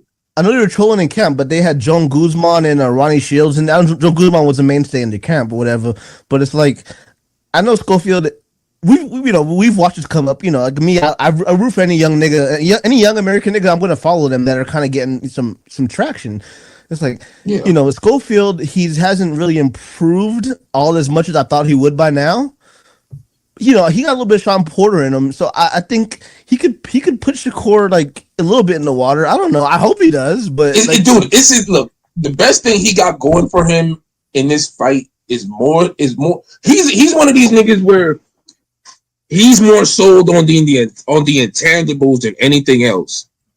Skills, no. He has power. He has speed and raw athleticism, and he's game. His IQ's a little low, but his skill wise, he's decent skills. He got skills, I mean, yeah, but I mean, he's not Shakur. Shakur can. Like comparing to Shakur, it's like, bro, like I don't know. I know people think Shakur's super special. You're comparing Tevin Farmer to damn Pernell Whitaker, nigga. Yeah. Like that's the gap here. So he don't need to try to outskill Shakur. Like make him feel like, yo, you fighting a young, hungry, ruthless young nigga right now. Rawr, like jump on him, throw combos, push him back. Sean Porter wasn't. Sean Porter promised Shakur some sparring, a couple years ago. So Sean Porter said, "Hey, give me a couple months before the Schofield fight. Let me get in shape." So Shakur and obviously Porter, had some rounds a month or two ago. So it's kind of, it makes it a little interesting, right? Because some people say the archetype for fucking Schofield is like a Sean Porter type, whatever. A better punching Sean Porter, but not as good of a boxer. Sean Porter's decent, he showed layers when. Now Sean Porter's a better boxer, but in that part of Schofield's career, Sean Porter wasn't that better of a boxer either. Facts. And I know fucking Pat'll be like, yes, facts. Yeah. I mean, Porter. We used to damn argue about that. No, but Porter showed me. No, I know that was a little later on in the career. But Porter impressed me in the Danny Garcia fight, the way he kind of mixed it up. So, motherfucker, you would name that goddamn fight. That's why I'm laughing at you. And then you made that nigga I wanted Swift. I expected Swift to KO that nigga, dog. I wanted Swift to KO him, but damn, now you really what the fuck? Like you be on uppers and downers, nigga. Like that's what I went like real up with that one. Yeah, I was like, as soon as he said it, I was like, I know LB is going to say, what the fuck? But yeah, man, Shakur Stevenson by decision. I don't think anyone's going to disagree with that. But I feel like, honestly, real shit, I think it's better for the sport if Schofield wins. If Schofield wins the event. He not necessarily win the fight, but his stock to focus on, if his stock improves after, if he loses, if people, if you see the most perceptions, like, oh damn, okay, you got some, you're good. Yeah. Because look, you got to remember all the niggas who didn't want Stevenson to take this fight. All the dudes who was like, nah, man, this fight is bullshit. Like, dude talked him into a fight. He ain't ready for this. He ain't ready. You can't have all these niggas say that shit. And then you're going fucking 115, 114, 113. Yeah. Yeah, you can't. Even 116, 112 is too much. No, you gotta stop him, or you gotta blank him. You gotta give him a total. Yo, it gotta look for the levels we're talking about. 117, 111 is the worst Shakur Stevenson could get. What if Shakur got dropped? What if Shakur schooled him, but he gets dropped? And that could happen. That's it. Yo, Schofield needs to win the event. He win the event and make Shakur look vulnerable. We're going to see a bunch of fucking big fights. He's got nothing to lose. That's the thing with Kid Austin. Kid Austin got nothing to lose in this fight at all. at all. He got nothing to lose. Yeah, and I'm pretty sure, I mean, he doesn't, but but Shakur does. Shakur knows that he's gonna get ripped if he struggles with Schofield. Yeah, he got like the only time he should lose a round if he's clearly taking the round off and Schofield just coming forward and he probably out punches him 1-2 or some shit. Now Riyadh season, I will say Riyadh season have leaned towards the pressure guy. So if no, Shakur can't do his, because back in the lower weight, Shakur would come forward and walk a nigga down. But I'm just saying, like, if Kid Austin's being the pressure fighter for most of the fight, like, I'm just saying, would you? Would it be surprising if he got to be landing though? Like, he got to be landing. Yeah, he got to be landing. But if he lands one shot out of if Schofield throws 5 punches and he lands one, and Shakur Stevenson only lands 1 out of 3 punches, Schofield is going to take it. Yeah. So the thing is, like, Shakur Stevenson got to land 3 for 3 or 2 out of 3 while moving backwards, which he's capable of doing. He's capable of doing, but does he want to do it? Because the one shot move ain't gonna move. That might not really happen until late in the fight, till after he got Schofield in deep waters and tired. We're being hopeful. I think me and Obi are just being hopeful. Like, I just want to see Shakur dip his feet in the water. That's all. I mean, come on. It's not going to be this fight. I'm being hopeful for a good fucking fight, bro. Like, yeah, that's all. Yeah. So, I'm thinking about the sport. Like, yeah. So the odds first before we go into the next fight, Shakur is a -1100 favorite. Schofield is -620 underdog. Points decision for Shakur -190. Shakur KO +230. It's possible of only if he commits to his offense. I can see that happening. Draw is +1900. Schofield winning by points or decision is +950, and if Schofield KO is +1200. Those are highly unlikely. They should, if that happens. Yeah, that's why they did it. Like, but they're highly unlikely. But in boxing, it's still in the realm of possibility. Right. Because I know Shakur Stevenson looks focused and he, like, the picture, they're like, he's locked in, this, that. I get all that, but we kind of know who he is. Like, he doesn't believe in his chin. Like, there's something in his mind where he doesn't think he could take the punishment at the top level. And we know Schofield ain't the top level, but he has the top level intangibles. Yeah. Well, one fighter that does believe in his chin all of a sudden lately is on a hot streak is one Daniel Dubois, the current reigning IBF heavyweight champion. Like, that's a good segue, yo. Yeah, that dude. This is an intriguing fight. Yeah, that dude was shakier than a bitch, for a good minute. Especially that fight against Lorena, who nearly scored a first round KO on him, and then it's just and then after that, it was like, okay, damn, this dude's about ready to get a knockout loss. But then dude goes on the best streak of his career so far. It's just like, I mean, first you have, the Usyk fight, which, most people think he should have gotten the KO on that one. And then you have the Big Baby fight, who he was the first person to beat Big Baby after, in a really good slugfest. And then you got the Hrgovic fight, who he pretty much chopped up Hrgovic like something crazy cuts over both fights. And I felt like Hrgovic was low-key the favorite in that fight. Sorry, this one. Yeah, Hrgovic was the favorite. He was. Yeah, and then his career victory and possibly a new shift into a new heavyweight KOing Anthony Joshua in 5 rounds, and he basically heals John Joshua from the opening bell, knocking him down 4 times. He hurt him, man. That was crazy. That was the fuck. He's turned the corner. Yeah, but he was a punch away from losing that motherfucker too. Yeah. No. You know what? Real quick, I want to say he fucking felt like he kind of took that shot so he could land that kill shot in the end, right? You talking about towards the end of the fight, like, nigga at heavyweight. I know. Boxing, we're not trying to take nothing. I know, but I feel like he kind of like, because he ended it right after. I feel like he was like, okay, fuck it, let me just end them out of there. I don't know. That's all, dude. That's horrible. He literally used one of those goddamn. It's one of. Let me see. I got to take it back. Like Fatal Fury used to do it. Like it's called like a last ditch burning vigor attack, whatever. Where you Pat know where I'm going with this. Where you got like this much energy left, or your shit's like in the red. It's pulsating, whatever is flashing, and you got to pull off some highly complex chain combination to do some ultra sick combination final attack move that beats the opponent. Like, yeah, that type of shit. Yeah, and like I said, I wouldn't always say that like Dubois trend is never going to be a factor, but it's getting harder to bet against him in this fight.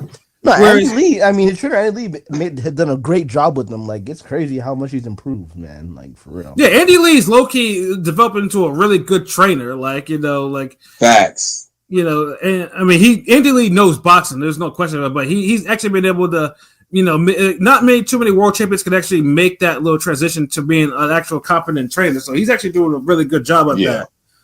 But again, Parker too. Again, dude did a lot of heavy lifting. Dude was fighting like 3-4 times a year, culminating with the Wilder and Zhang wins. It's like, and he was like the few fighter that we didn't even mind that he was waiting for an opportunity because he earned it. He earned the right to actually kind of wait it out. So the fact that he's getting another shot at the heavyweight title, like honestly, it's great. But the one thing about Parker is I believe is a better boxer than Dubois. But the one thing about Parker that I always can't stand, and I've seen Parker fight live, is the fact that he doesn't have heavyweight pop like that. Like, that's the thing. Like, he doesn't have a significant heavyweight KO to my knowledge. Like, he has power. Like, he could. No, I mean, he got respectable pop, but the heavyweight, you need that fucking. At a certain point. He's not fucking Chris Bird, bro. That's good enough. Yeah, he's not Chris Bird, but he doesn't have any high-level heavyweight knockouts. Because the thing is, he's never on, because he doesn't feel or box that like he's on true equal footing as other heavyweights, even though he's a big guy. Yeah, and that's exactly like, and he has the quick hands. The only time I really seen him really throw hands with confidence was against fucking Andy Ruiz. Yeah. And then, of course, Andy Ruiz has a chin and a half, so it's not like he wasn't going anywhere. So, yeah, go figure that the one nigga you can't KO is the one nigga you throw your most shots at. Well, I mean, he also threw shots at George Joyce too. George Joyce took a hell of a lot of. Yeah, he did. Facts. Yeah. I mean, those were his best punching performances, but it's just like, But after that, like, I mean, he'll box you. He's fundamentally sound, whatever. But will he be able to do that for 12 rounds against Dubois, who Dubois is, like I said, Dubois hits hard as fuck. But, like I said, the chin... And he believes himself now, and he's fighting with a gung-ho pace. There's like a 30% of me that thinks, okay, maybe I know, like, Zhang and Wilder are old and, not having a groove like that. Is there, like, a certain, like, percentage of y'all that think that, like, maybe, Parker outboxes the shit out of him? No, that's actually I think Parker will box him up. I think it will be like close. It'll be close. I do think there'll be some knockdowns because I think Dubois is going to touch him a couple times. I naturally think Parker boxes him up, but I feel like that there's this X factor where Daniel Dubois starts out fast and he carries Parker too fast, and he just kind of runs over Parker. I think that could happen too. See, so one of those. See, that when I have to remind there is like they had fucking Parker trot out. They trotted Parker out after the fucking randomly after the Fury after the Fury Usyk fight. They had Parker randomly show up. Turkey made him do that shit. You know what I'm saying? With that, so it's like they want Dubois to, So I feel like some of these fighters are a little not inspired, but they fight with more gumption when they know that turkey bag. They're getting hella overpaid. So it's like, well, I mean, plus two, I think Dubois wants revenge on Usyk. So that's one thing. Like, that's about. No, I agree. He wanted, but I'm saying I'm sure like. Turkey was like, hey, come on, go over and after the fight, oh sure, like I'm sure he brought it up to it. And Usyk only got like 2 more fights, so I feel like, like honestly, there's enough built-in story with that, And Dubois, and especially if he beats Parker, which ain't a given, that literally is one of the better fights at heavyweight. I feel like if he earned that fucking rematch. If he finally kills Parker, let him see if he can get Usyk before he before Usyk calls it. Fuck yeah, bro. Honestly, look, yo, if Dubois KOs Parker and Usyk doesn't fight him before his career is over, fight him again, it's a duck.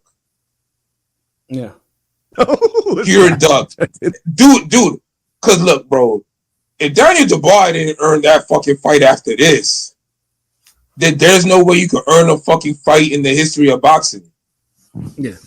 There's nobody who's earned redemption or vengeance. The only person who's earned a fight bigger than that is goddamn David Benavidez. Yeah. like, come on, like what? Remember, he knocked the shit out of a nigga. Usyk had to fight twice. Mm-hmm. Like, come on, man. Like, nah, bro. But yeah, so I don't know. I'm kind of torn on this fight. To me, I think this is really the hardest fight to pick besides Madrimov and Ortiz. Yeah, because pretty much you're trying to ignore Daniel Dubois' shortcomings, or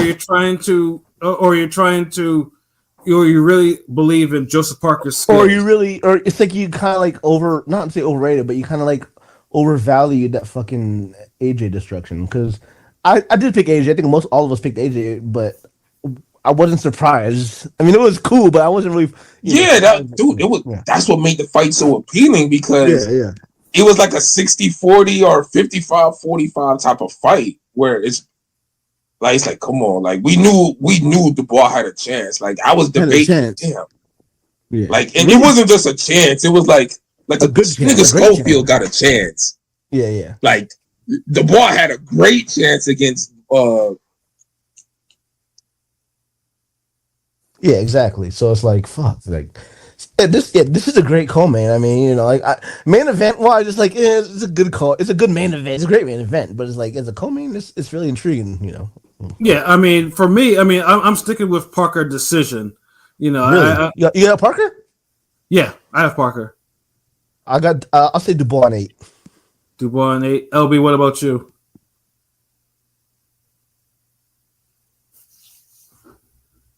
LB? Oh, he lost his mic. King P, what about you? Man, I think Dubois is all wrong for Parker at this stage. Mm-hmm. Just like Wilder and Zhang were wrong for Parker. Like, those guys had power, but both of them were low volume punchers. And in Zhang's case, he's not only low volume but has questionable stamina. Dubois fights at a very high pace, and he's going to keep throwing. He's going to be throwing all night. He's going to be pressuring. He's going to be walking him down all night. I think this is going to be like the Joyce fight, where he's going to take a cumulative damage over the fight. And I think in 10 rounds, Dubois gets him out of there. Yeah, like I said, Dubois' losses, obviously, we talked about the Usyk one and the Joe Joyce one. The Joe Joyce one is pretty much because he was landing heat on Joyce, but then Joyce was just kept on fucking him up with the jab. And isn't that crazy though? Isn't that crazy though? Joyce literally has beat both these niggas, and Joyce beat both these. Like, he stopped and killed both these niggas, and these niggas are literally, they're broken. Now he's broken now. Yeah, so he's broken. He's broken and got CTE. What the fuck? That's that boxing. That's the boxing guys for you. You just never know what's going to happen. But yeah, no, the money line for this one, Dubois is minus 270 favorite. Parker's plus 200. Dubois has a points decision plus 470. Dubois KO minus 135. Draw plus 1500. Parker points decision plus 310, and Parker KO plus 700. So yeah, those are kind of crazy. Those are crazy odds, and I'm just getting a text from Shuttleworth. He says his internet fucking up. Yeah. So I guess we'll continue because we have one more fight, and then we have to get up out of here, of course. And I know we have the main event everyone is waiting for: Artur Beterbiev and Dmitry Bivol 2. So basically, everyone. Obviously, the first fight was, if Beterbiev goes to distance for the first time, fails to get a KO, but wins a close majority decision. And this is a fight where everyone thought that Bivol might have outworked them or anything like that. Some would say it was controversial. Like I thought Bivol won, but not for me. But it was close. It was real close. I mean, I thought Beterbiev won. It was a close fight, but I thought Beterbiev absolutely won that. So I thought Beterbiev won, but I thought Bivol would get the nod because he was a younger guy. As did I. Yeah. But one thing it couldn't be ignored, and this is the thing I always say though, Bivol. I know people want to act like Bivol fought immaculately, like he didn't. Like I mean, he didn't. Yeah, I mean, Bivol fought his heart out, but he also got touched by Beterbiev. Like there was just too many rounds in the fight where Beterbiev got to Bivol, and Bivol was really on his bike, and his eye was all messed up. I feel like Bivol kept the tension. Like I mentioned earlier with Majimov, but Bivol kept the tension in his pocket in a different way. It's just kind of hard to explain. Bivol, he fought. He knew if he opened up, he'd be done. It's hard to explain, but it's like fuck. Yeah. So and I always have a theory about fights like this. Usually a fight like that where someone like Bivol, he puts in a great performance, but he still catches a short end of the decision. Usually, but gets damaged. Usually, the second fight, he usually gets more damage. And this is the thing I can't always. It never shake it. Like I honestly think Beterbiev will chip away his punch resistance some more. Like I honestly think. I think that too, but as far as time, I think he stops him this time. No, me too. I think we all agree. But as far as time going to kick, I think it's 40. As far as time kicking in or not yet? He just turned 40. He just turned 40. I know. Like he started late, so it's like. It's not like I will say it's not like there's going to be a lot of time in between. The first fight just recently happened, so yeah, true. And he was coming off some lower extremity leg injury, right? Achilles. Yeah, he's coming off a knee injury. So this one. Knock on wood, he's been okay. I'm not gonna put it in there, but so is he stopping him? Is he gonna get him out of here? Is he gonna, I think he does. I think he does this time around. I think he does too, bro. I think in 8-10. I don't know what round y'all think. I mean, I think Beterbiev gets him out of there in 9. I say 11. I'll say 10 just to make it. We cannot downplay like Bivol's a tough guy, but I've seen the times too many times now if Bivol got out of there without getting touched, I'm like, oh, okay, I would think it might go. I would think okay, it might go the same way, but Bivol got touched a little bit too much. Even the first. My bad. I mean, even when Bivol had his gloves in front of his face like that, Beterbiev still was able to hit him and punch, and punch her. Like, you know how much power you have to have for that.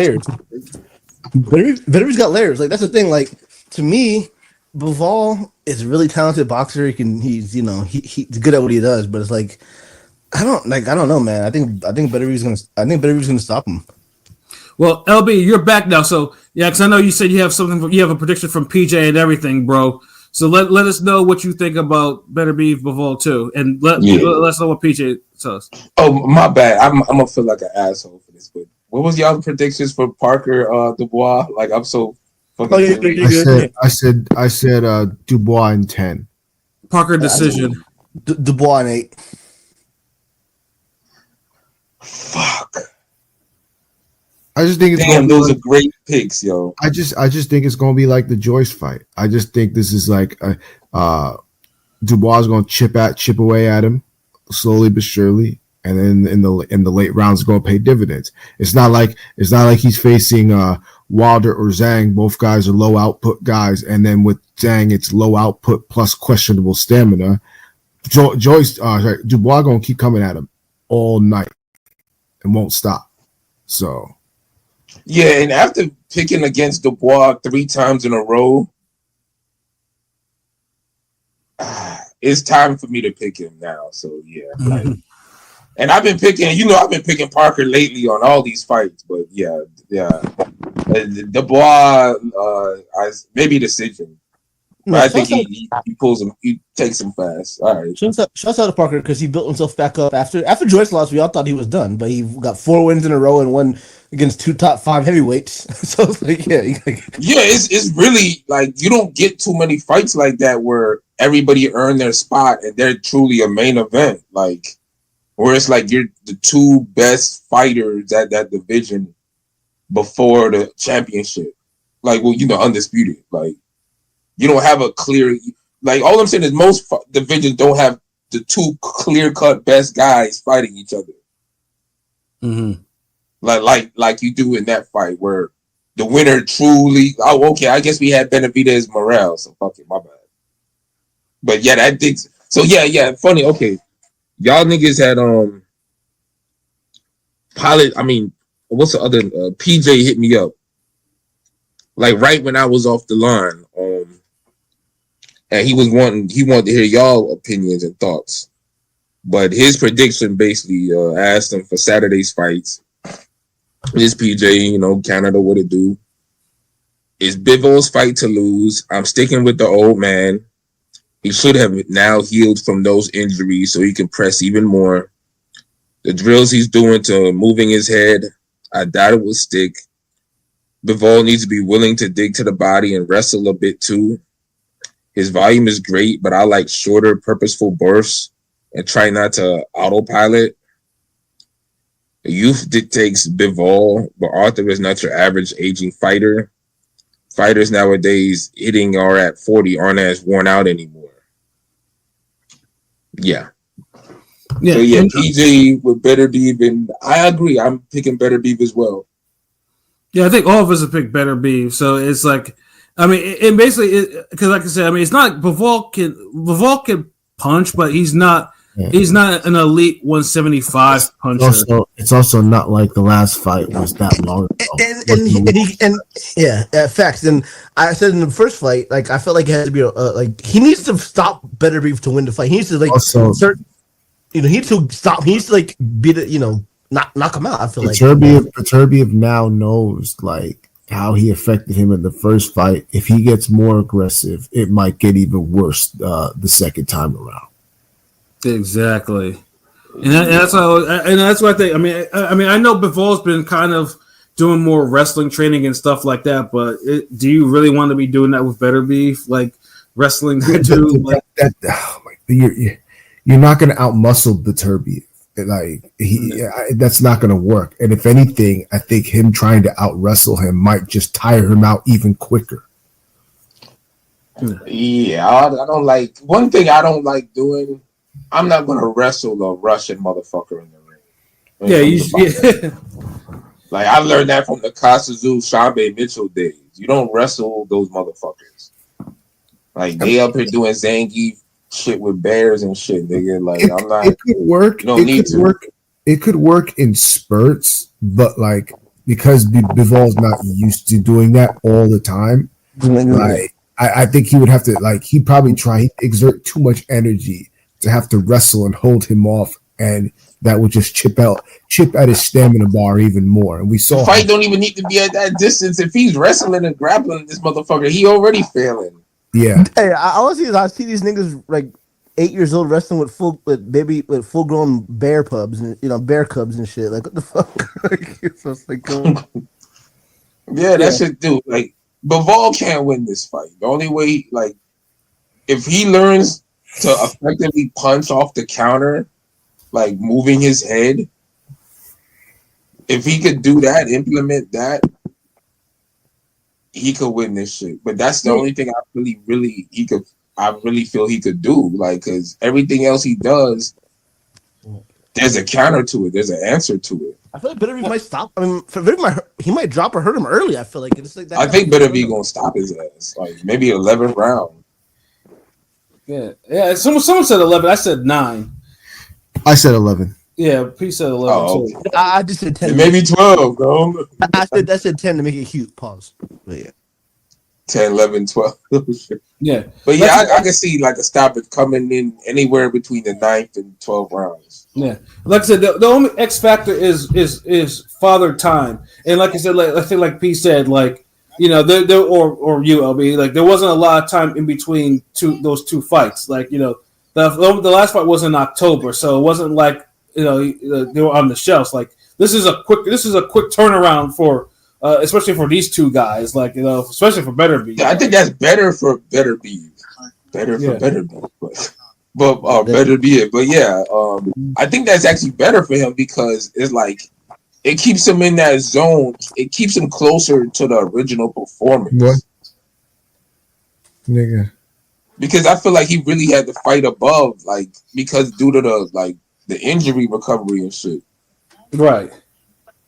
So I mean, but yeah, no, I mean, like I said, I mean, if it's a fight of the year, great. But yeah, like I mean, it doesn't look too good for Bivol unless Bivol can find some way of neutralizing the punishment that he takes, including not putting. I mean, especially since putting the glove to his face is just to punch back on him. Yeah, I mean, like I said, it's just Beterbiev is going to chip away at him, and it's going to be ugly. I feel like Bivol, like, he's gonna put his foot in his ass and just stop. Like, he's gonna have to like be aggressive and try to knock him out. Like, it's not gonna be like none of that sweet sign shit ain't gonna work. Because Beterbiev has enough layers and enough skill, and resistance. It seems like I know he's been dropped a few times by randoms, but Beterbiev just got I know Bivol is very skilled. He's a little more skilled than Beterbiev, but I don't know. Is he more skilled? I don't know. Is he?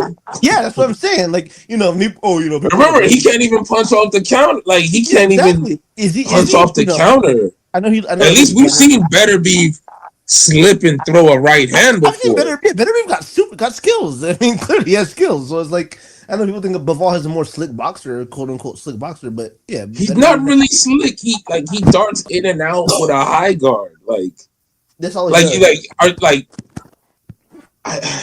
because your defense is good or you don't get hit a lot doesn't necessarily mean you're slick. That doesn't mean you're a better boxer than somebody who got skills and can knock everybody out. I know, right? Yeah, but yeah, they should be good. Good card. Yeah, no, this is gonna be a good. And then, like I said before we get up out of here, 10:30 Eastern time, West Coast time, 7:30 in the morning. 10:30 and it is $25 or whatever dollars, but you need fucking the zone, so it's not really $25. You need a fucking subscription to the zone. So fucking scammers gonna.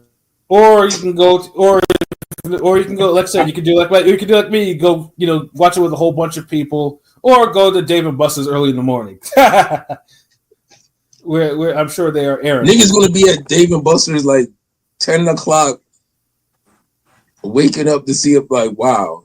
I mean, I've been there to go watch football, so it's that early. I remember being real young. My dad take me to Dave & Buster's. I was super young. I always want to go there when I was older. I never got a chance to fucking go to Dave & Buster's. You know what I'm saying? Yeah, but like I said, it's good. Yeah, I mean, selling. I mean, it's going to be a long card. So I know Sunday your ass better be in that fucking gym. God damn, that's crazy. Oh, you're not talking to me. You're talking about Pilot. I'm talking about you, nigga. You gonna eat good Saturday? Oh yeah, nigga. Of course, nigga. Yeah, shit. Yes. By Sunday, my walking pad will be all set up and whatnot, and yeah, I'll have to do a Sunday workout. No question about that. Because man, like, yeah, breakfast and dinner. Breakfast and a Middle Eastern spread in the afternoon with falafel, chicken, lamb, beef, or whatever the fuck that. Hold on, real quick. Is that nigga black or is he like Saudi Arabian? Sorry, I don't want to mention his name. What? Nigga, he's black.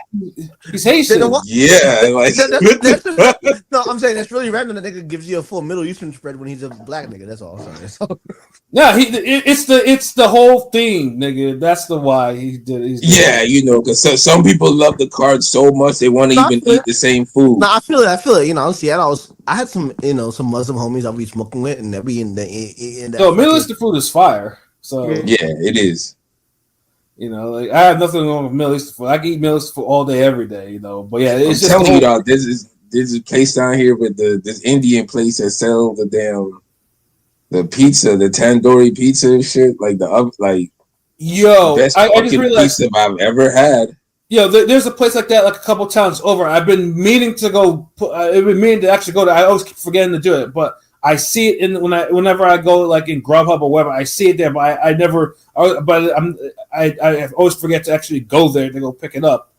Like I see it. We actually have a place like that a couple over. I need to try that shit out. Dog, I'm telling you, man. Like the seasonings and spices, like. It's so light and fluffy. Like I'm trying to even think. Like the toppings in the season stand out more than the cheese. Like I can't even remember the pizza really being cheesy like that. You see, yeah, I know. That would make my stomach fucking growl, nigga. But I need to make a note to myself, probably in a couple of weeks, to maybe explore that, because this weekend I have too much food. I'm not gonna even worry about that damn pizza. So it's like you almost gotta get shit all really in advance, because after the first fight, you ain't really trying to miss nothing. Yeah, I also gotta make sure I gotta probably drink coffee too. Just to make sure. This is sounding like work, bro. Are we fucking enjoying boxing? Like, what? Of course I'm enjoying boxing, nigga. I'm not gonna wake up and go drink beer, nigga. Like I gotta drink coffee. What the fuck? So niggas just go? Oh, you gonna wake up and drink coffee to watch boxing? Yeah, well, I drink coffee every morning, bro. It doesn't matter. Like but if I'm drinking coffee, even on the weekends. Nigga, when I watched fucking Inoue Donaire 1, I had coffee, nigga. Of course I'm gonna watch that. Like that should happen earlier than that, nigga. Of course I need coffee in the morning. Yeah. But yeah, I look forward to it, and of course I'll provide a report of how everything goes down with this part and everything, the whole experience of that shit. Just like everyone else's experience. But yeah, no, it's getting a little late, so get up out of here because I know I need to get up in the morning to go lift. Wrap it up. Yeah, one love. Yeah, I know P already had to go, and then P had to be out. So yeah, for myself, Pat Scorpio doing representer, for LB Shuttleworth, the God, the GOAT artist, for King People Dagobe, for Conscious Pilot. This has been another wonderful episode of Real Talk, where as always, it's shit's real, we talk about it. So until next time, peace.